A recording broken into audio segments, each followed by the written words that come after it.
first generation B2B marketplaces largely solved for discovery, as I said, right? But they were able to solve it pretty well in the sense that a lot of businesses, came online because of, let's say, India Mart and everything. But the consequence of that was there were too many, suppliers for a single product. If you are a retailer and trying to get the sourcing done of a particular product, right? You go to an India Mart and check for a particular product, and you see 100 different sellers, right? Now the question was, how do you trust whom to work with, or like, is there a way to kind of curate the suppliers, right? And I think that was probably not very it was not solved as such, right? So I think there was a need for creation of suppliers, vetting of the suppliers, and giving that trust that okay, these are the right suppliers to work with. And I think that was the need of the hour, right? I think the next set of B2B marketplaces that came, which is Udaan or Jumbotail, right? They were actually able to solve that piece, right? Hello everyone, welcome to our video series. I'm Sudhanshu Anand, I lead FinTech and B2B investments at Orios Venture Partners. Today we have Rahul Ratan, founder of Suite42 with us. Suite42 is disrupting the food and beverages processing space. They act as a one-stop solution for brands to outsource their entire back-end manufacturing, and they cover everything from raw material sourcing to final packaging. Welcome to the show, Rahul. Thank you, Sudhanshu. Pleasure to be here. I think we invested in you guys back in 2022, Rahul, and I think it has been a crazy journey. While most of the people in the ecosystem know you, would request you to introduce yourself for the audience. Yeah, so my name is Rahul. So I come from a very small town in Telangana called Nizamabad. I've done my schooling there till 10th. For my plus 1, plus 2, I moved to Hyderabad for my JE. Ended up clearing JE and then went on to do my bachelor's in chemical engineering at IIT Guwahati. So post IIT Guwahati, the first job that I took up was joining Oyo in their business expansion team in Goa, right? So the initial task that we had was to kind of launch the city and then eventually build the city, right? So I spent about 18 months of my time there, largely in the sales, building for the initial 6 to 8 months, I think, sales, and then ended up becoming a P&L management role. We had to manage the P&L for a particular category. After that, I moved on to operations, wherein I've joined Blackbug. It's a logistics startup where I was heading the operations for AP and Telangana. So that ended up becoming a smaller stint of about 6 to 7 months. I took a break after that. Spent about 1 year trying to dabble with few ideas. One, I was setting up a franchisee outlet for a brand that was relevant back then in opticals. The second is trying something in hydroponics, which both eventually didn't work. I had to go back to a job. That's when Udaan happened. So Udaan happened to me in 2018, that's where incidentally I met my both co-founders, right, Sriram and Chetan. So I've joined Udaan at a time when food category was 6 months old in the supply department. So for the first 1.5 year, my role was to kind of take care of the supply for Bangalore city, and so me and Chetan used to take care of the supply back then, and Sriram used to lead the demand efforts. And so we ended up spending about 3.5-4 years each solving multiple issues at first at a city level, and then we went on to lead multiple initiatives and different teams at a regional level and then central level. So and I think the idea of Suite42 came about when I was in my last stint, which was strategic projects. And yeah, so that's the journey so far. Thank you for sharing this, Rahul. I see a lot of 0 to 1 in your professional journey. Yeah. So my next question is around your motivation and key sentiment behind starting Suite42. And if I talk about B2B generally is not perceived as sexy as other tech sectors. Right. Then why B2B, why F&B, why Suite42? So I think, so the idea of Suite42 came about, as I said, in my last stint in strategic projects at Udaan, right? While I was program managing private labels. So that was the first private label, that we were trying to launch at Udaan, which was in rice. So I think, and it took us almost 10 months to launch, right? And the reason why it took us so much time was we tried to, set up a lot of in-house teams to kind of get that executed. When I say in-house teams, right from sourcing to quality to, let's say, packaging, a lot of teams were set up in-house, and the insight was that could it have been any easier to kind of do that launch, or let's say in a shorter timeline, right? So the other option that I was thinking was, can't we use a contract manufacturer to kind of do this project instead of we setting up everything in house, right? So that was a trigger to kind of think, okay, is there an opportunity here? Because the reason I was thinking that was the brand launch after we have done it was not a very successful launch, right? And I think it didn't reach the expectations that we envisaged. So that's when I think we decided to kind of explore the contract manufacturing as a space to see, because if Udan, with all of its money and the might that they had, if they were trying to actually solve the problem through this way, right? I could imagine a lot of brands that were coming up would also face a similar problem, right? So we wanted to kind of figure out a plug and play manner to launch private labels, right? So that was like the trigger, and that led into we researching the contract manufacturing space. B2B, as we know, is kind of huge in India. Like out of the entire 3.5 trillion GDP, B2B drives about 2 trillion of it. B2B e-commerce startups drive about $20 billion worth of GMV every year, and we have 13 unicorns in this space. Yeah. Despite having so many unicorns, the penetration is just 1%, right? And just wanted to understand from you, what do you think were the key reasons behind the emergence of B2B marketplaces in India? So I think from my perspective, I think this is broadly talked about in multiple forums. I think there are broadly 3-4 reasons why B2B as a category or B2B commerce emerged, right? The first thing is businesses moving online, right? With a lot of smartphone penetration and data becoming more and more cheaper, right? It was easier to kind of business to come online. That was the first. The second thing is, the digital infrastructure that came about, right? Post 2016, the payments have become much more easier. Smaller transactions were possible because of UPI, and things like ONEC, which is credit enablement platform that the government initiated. A lot of these things were pushing the adoption of B2B, right? That's the second. The third is, let's say there were multiple regulatory changes that came about post 2016, right? If you look at GST, e-way bill, a lot of this kind of enabled B2B startups to thrive, right? Because if you look at things before GST, the taxation structure was different for different states. It was not easy for B2B startups to kind of understand or maneuver through the taxation system, right? GST made it very, very easy. Similarly for e-way bill, right? So that's the third. And fourth reason being, let's say, the push from the government to make in India, let's say the production linkage incentives that the government actually gave for a lot of industries. So this kind of also enabled a lot of SME entrepreneurs to kind of take the plunge in getting into manufacturing, and that also enabled B2B platforms to kind of get that supply, right? So there are these are the broad 3-4 reasons why I think the emergence of B2B startups have actually happened in the last, let's say, 5-6 years. Thanks for this insight, Rahul, right? When you think about B2B OGs or the older generation of B2B marketplaces, you think about India Mart or such style. Where do you think these legacy players stand at in the current landscape?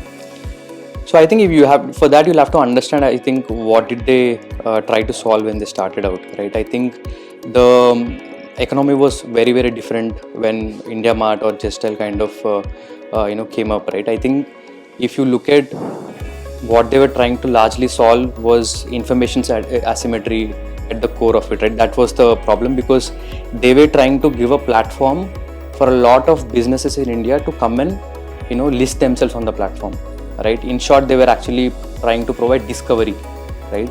The problem statement then would have been that if I am, let's say, a retailer trying to buy something, for me it would have been very, very difficult to access any other vendor beyond my reach, which is, let's say, the town that I'm in or the state that I'm in or the city that I'm in, right? India Mart kind of solved that piece initially, right? Which was largely solved for discovery and listing all of the suppliers that they can, across India, right? But what ended up happening is that, of course, that, let's say they tried to do it for a decade or so. But after that, the, customers in B2B started, of course, expecting much more value add. beyond discovery, right? And I think that's what happened. And I think right now, I think India Mart is doing a lot of things, but I think the first generation, what they've tried to solve was largely the discovery piece. I think absolutely agree with you, Rahul. I think discovery is just not enough now. It's not a moat or an IP in itself. B2B marketplaces definitely have to go beyond discovery, right? But what do you think actually changed and pushed them in that direction?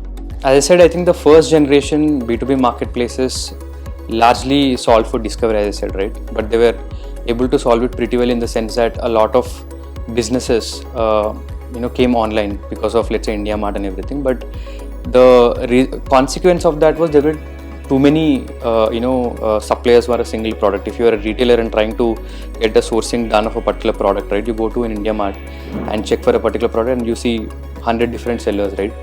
Now the question was, how do you trust whom to work with? Or like, is there a way to kind of, curate the suppliers, right? And I think that was probably not very, it was not solved as such, right? So I think there was a need for curation of suppliers, vetting of the suppliers, and giving that trust that, okay, these are the right suppliers to work with. And I think that was the need of the hour, right? I think the next set of B2B marketplaces that came, which is Udaan or Jumbotail, right? They were actually able to solve that piece, right? They basically vetted a lot of suppliers before onboarding them. They ensured that the listings of the products were properly done, the curation was done, and they also went a step ahead and said that, okay, we'll solve for even the logistics piece, right? It's not just that we'll enabling you discovery, we are also solving for the curation, and then we'll also deliver the product that you actually want. And the next thing is that they also added a layer of fintech, wherein they were able to develop the underwriting capability to kind of underwrite these retailers and offer them credit, right? So I think what had happened was that the need of the hour was not just discovery alone, but I think there was a lot more value add that was needed. And I think the next set of startups that I was just mentioning were able to do that, right? So that's what happened in the last, I think, 6 to 8 years. I think fair point, Rahul. While we discuss the importance of value add services in B2B marketplaces, but how do you think entrepreneurs building in this space or B2B 2.0 think about adding value for their customers, and how did you at Suite42 add more value for your customers? So I think, Sudhanshu, I'll answer the later first, right? So how we as business are actually trying to add value beyond discovery. So I think when we started out, we've also kind of solved for the information asymmetry for our clients, right? Which means largely figuring out the right supplier for the right client, right? That was the major problem. But I think very quickly we realized that I think it shouldn't just be that, right? Because of looking at the history of different marketplaces, I think it was pretty evident that you'll have to go beyond to solve the problem statement for the client. And I think that's where we wanting to manage the entire supply chain end to end came about, right? So today, let's say we not just enable discovery, but we actively manage the supply chain for a particular client, right? Now, and what does that mean? I think in the space that we are in food processing, let's say if there is a client in Dubai wanting to kind of do a private label in a particular category, right? I think the first step, or let's take an example of coconut water, organic coconut water order that we have received, I think a few months back, right? So the problem statement that the client had was, how do I get this source from India? And he wanted it in a private label, right? So the first problem that the client had was scouting these suppliers, and it was not just a regular coconut water manufacturer, but organic coconut water manufacturer, right? And if they were to do it themselves, right, I think it would have been a humongous task for them to kind of figure out or maneuver the entire, where do I find the suppliers in India? Is it Kerala? Is it Tamil Nadu? Is it Sri Lanka? There are multiple options that are available, right? So I think it was a daunting task for them to kind of figure out the supplier. And let's say you figured out the supplier, and then the next challenge comes as to how do you, let's say, solve for the product itself, right? The quality of it, the packaging aspect of it, right? And then the logistics, shipping from, let's say, India to the destination, which is Dubai. So I think there are multiple legs to the problem. It is not just that I got a supplier and then I sourced the product and got it out, right? You'll have to even take care of the regulatory aspects from a quality standpoint, from a packaging standpoint, right? So here we do all of these things for the client. If not for us, then the client would have actually probably hired multiple subject matter experts to kind of get this project through. Here we are saying that, see, we are becoming that one-stop solution for you, and I think that is how we are looking at adding value beyond discovery, right? I think the management of end-to-end supply chain for a brand would be critical if they want to scale, right? And I think that is what we are enabling. So very insightful, Rahul. I think there are various sectors in India that someone who's looking to start in B2B can kind of pick and choose. Correct. Like for example, you started building in F&B, right? What do you think are the parameters beyond TAM and margin that someone or a young entrepreneur can look for before jumping in? So since you already talked about TAM and margins are sorted, which means the category is probably chosen, right? So the first thing that I would probably advise is that look for fragmentation in the category that you have chosen or the industry that you have chosen. If there is fragmentation, which is a good thing, because that means there is a lot more value to be generated there, right? When I say fragmentation on the supply side, first thing, and I would go next to say that, see, try to be verticalized, right? I think try and build not a horizontal play wherein you are trying to go multiple industries, attacking multiple industries at the same time.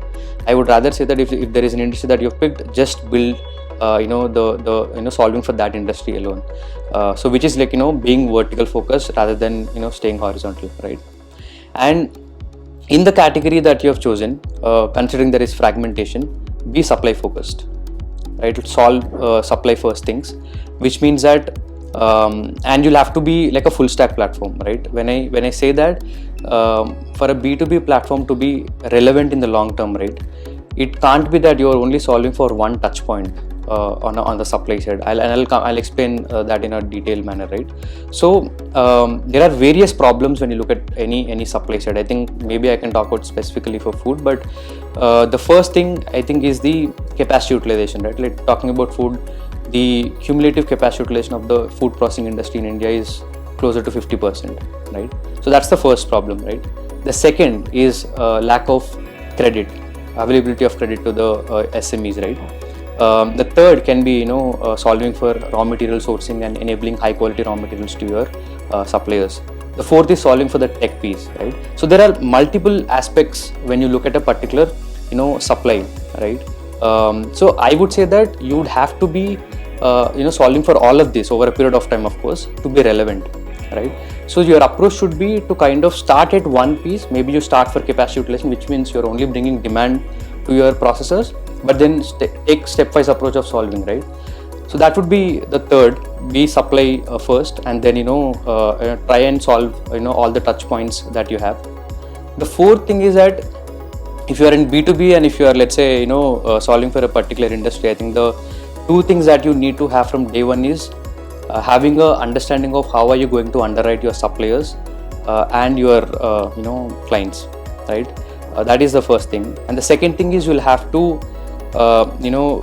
acquire a good team to kind of handle the debt for you, right? I think when I said debt, you'd have to have like really good debt acquisition capabilities, but it's not just as simple as as I said, right? It has to be a combination of off book and on book, and I think there are a lot of aspects or nuances to it.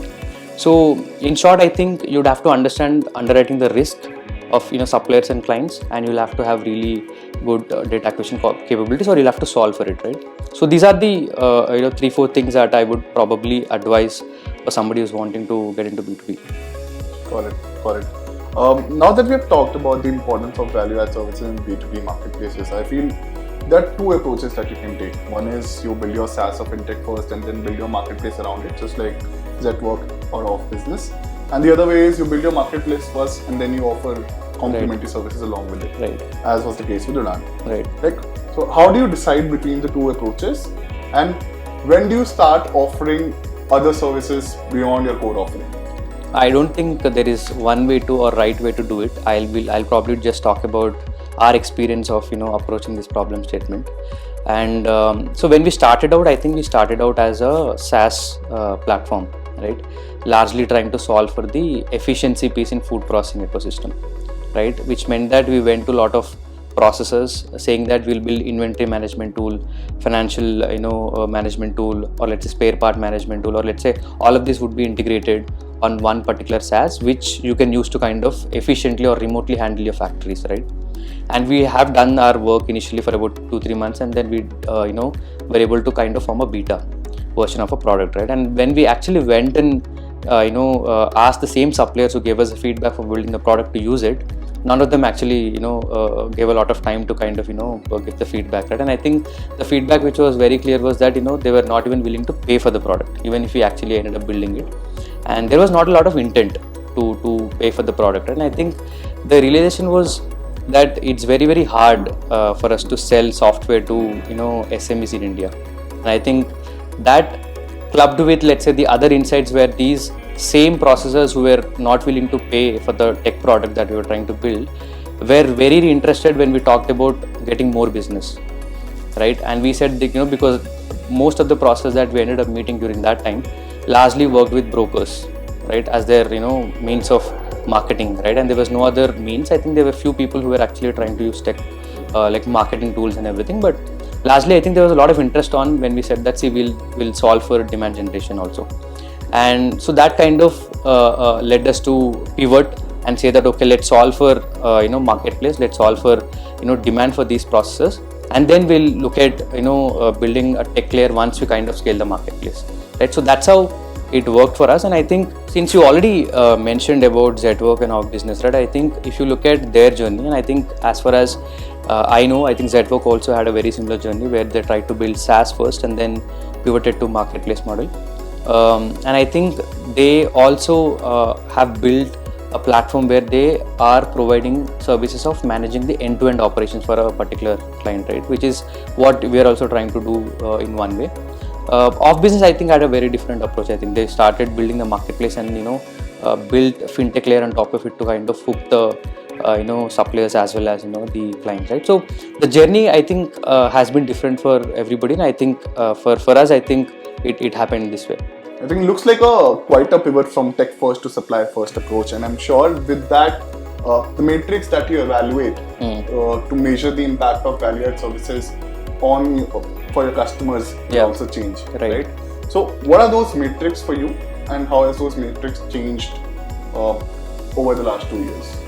So I think for any before I go to specifics of, let's say, what we track, and I think largely talking about the metrics that any B2B should be tracking would be, one is repeat, the second is, let's say, your working capital days, right? So the reason repeat is a good proxy to understand if you are actually adding value, right? Because and typically people say that 50% or higher should be the repeat rate in a B2B business, and I think if you're able to achieve that kind of numbers, which means that whatever value add that you are claiming that you're providing beyond discovery is in some form working, right? So that's one. The second thing is basically the working capital that I've mentioned, right? So in a cross-border business, typically the working capital days are closer to 60, 90, or let's say even higher, depending upon which industry you're talking about. For us specifically, I think it would be closer to 60. But when we started out, right, I think the idea was to kind of how do we reduce it as we progress it, because once we understood, this is how the status quo is, right? The question was, how do we reduce the delta, the working capital delta, which is my receivables minus my payables, right?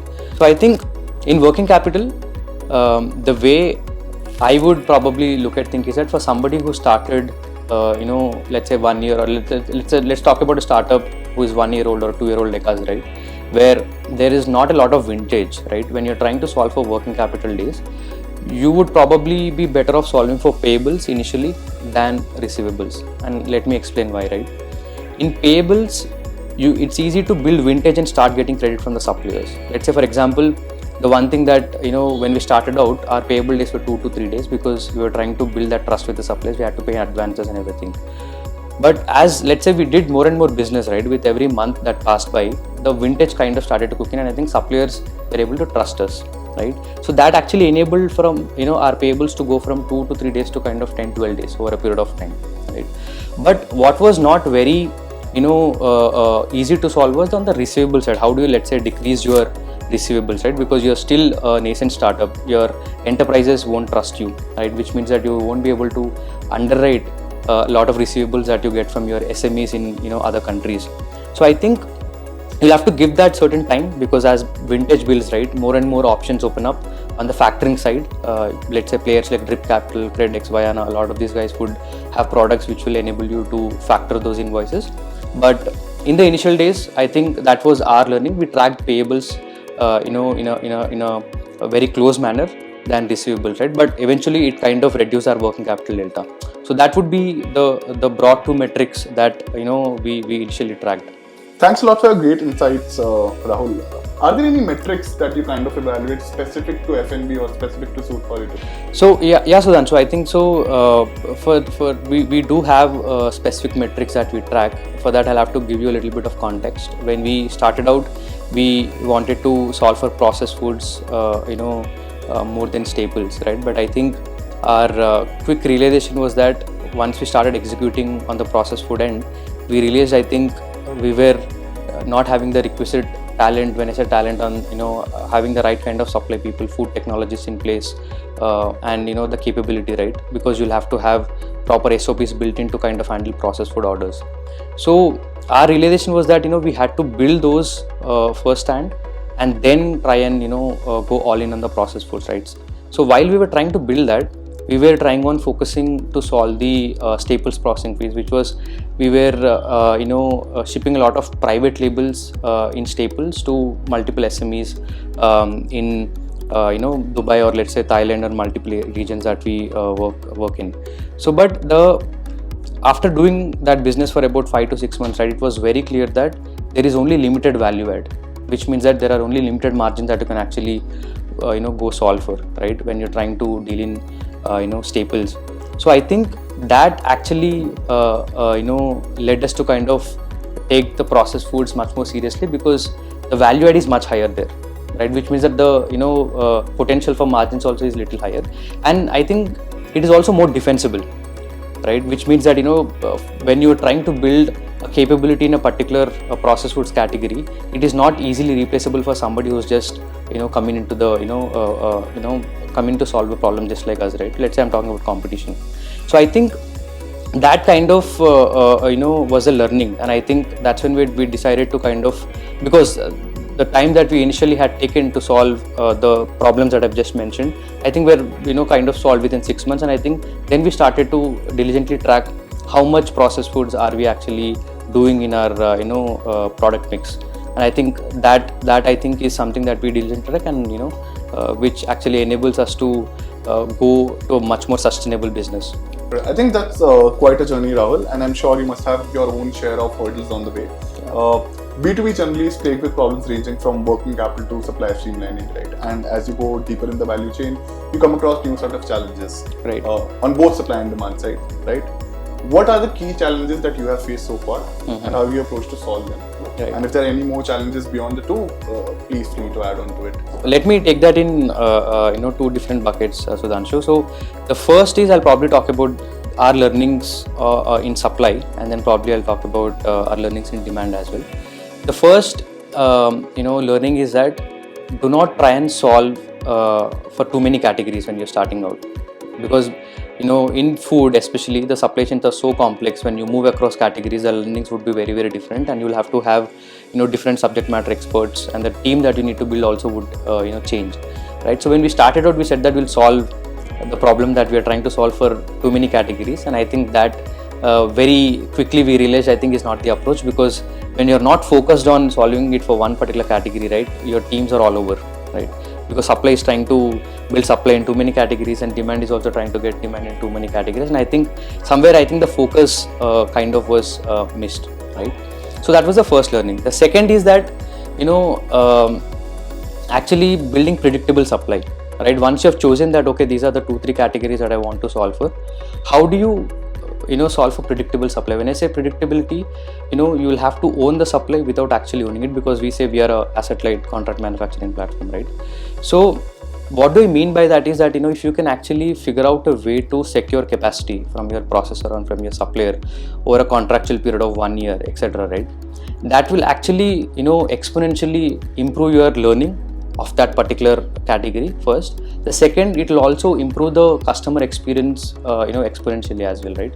Because your learnings would be better, and your control over the particular supply chain also would be better, because when you're doing a contract with a particular supplier, right, you would have to work with that particular guy and you don't have to spread too thin. I think the approach is very similar, right? If I were to simplify it for you, I would say having on demand approach versus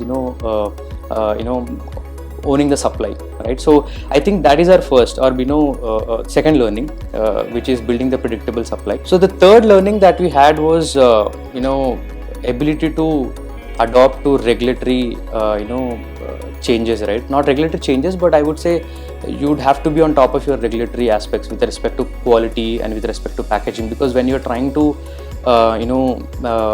work in two different regions, Southeast Asia and GCC, right, the regulations are quite different for both the regions, from a quality angle, from let's say what kind of certification that your supplier needs to have, from a packaging angle, what are the packaging norms for the Dubai municipality versus let's say what does an Indonesian entity would expect.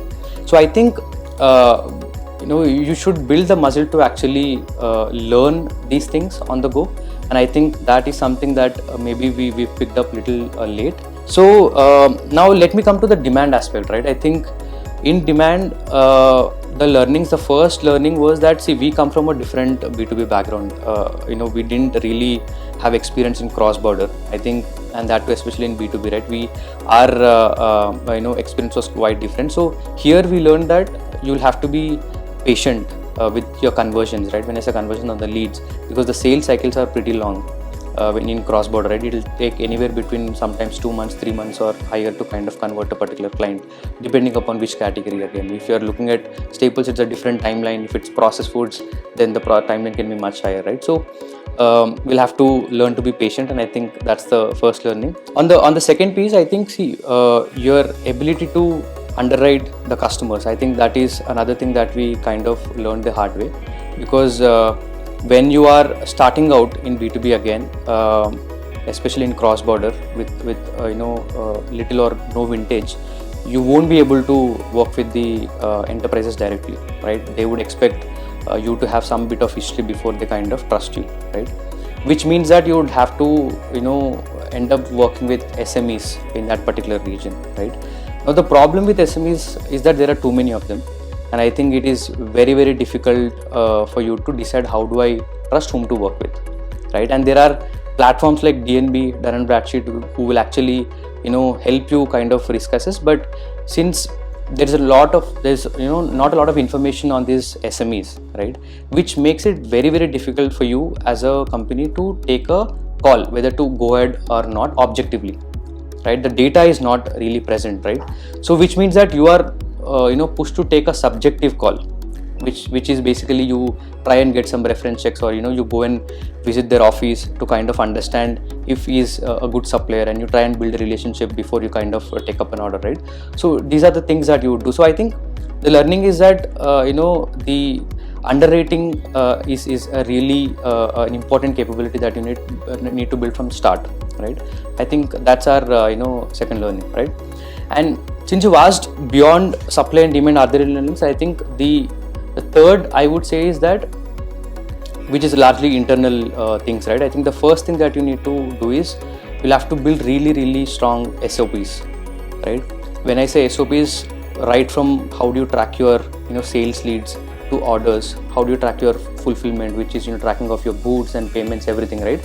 And I think you'll have to have a tech layer which is enabling for you to actually have a visibility, because the quantum of information that is being exchanged in a business like ours, wherein there are multiple stakeholders, right from your client, your supply, demand teams, BizOps teams, finance teams, quality teams, right? There's too much of information being exchanged, right? So for you to kind of solve, or ensure that the fulfillment happens on time, you'll have to be able to capture it, right? So which means you'll have to have a solid SOPs in place. So that's, I think, the learning. And I think the second is, it's not just having the SOPs in place, right? The adoption is the key aspect of it, right? SOPs are built, but I think how are you pushing the adoption in your teams? And I think because it's very easy to kind of get into the hustle nature and escape the process, to do it through our mails to kind of get approvals on multiple aspects, right? It's very easy because you're trying to solve a lot of things at once in a high growth environment. But I think adoption is very critical for the SOPs that you build, right? So these are some of the challenges. So thanks a lot for all the insights, Rahul. To conclude this interview, I have a question that's very specific to your journey, right? If you can, kind of call out 2 things, if you would have known earlier, would save you a lot of time or money. What would those be? So I think the first thing would be to get your fundamentals right as a business before you kind of look at scale, right? Now, what do I mean by fundamentals? Let's say the examples that I've given right just now, which is, do you have the right underwriting capabilities on either sides of the supply chain, which is your supply and demand, right? Are you really confident about your underwriting capabilities?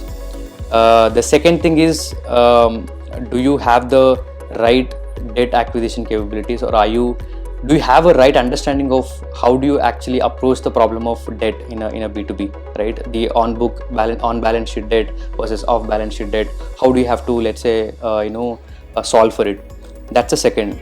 The third is, which I just mentioned again, that do you have the right SOPs in place for your fulfillment of orders?